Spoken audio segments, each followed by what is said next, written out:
Чакай да покаяме. Какво сме залепили? Ние си държиме на ценностите. Затова с дедо Иван, Русия, и да си почитаме нашия Байтошко.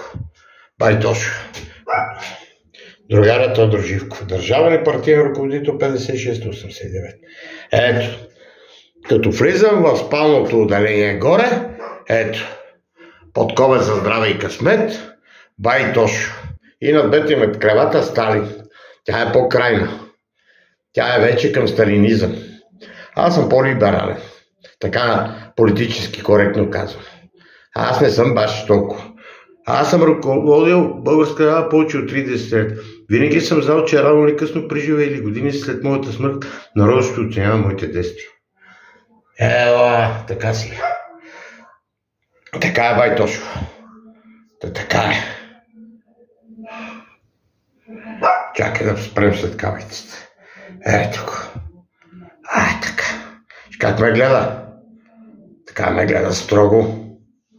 Строго, наказателно малко, така да ме пречупи иска.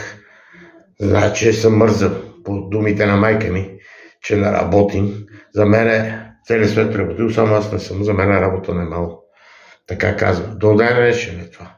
То не е да го е казал един път да спрем. Не. До ден днешен. Така че и той ме гледа малко така, с укор. Да, Байтошо. Трябва, че се разбираме. Ако не трябваш, няма да се разбираме. Че ще махнем от тук. Внимавай.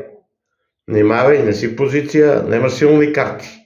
Да, силните карти са при мене. Внимавай да не напуснеш хасиендата в село Пръц. Да, как коня го изгони от Беледон, така аз. Така че трай и само гледай какво става. Чуваш ли? Чуваш ли, вика? Чуваш ли по-мартиновски? Чуваш ли?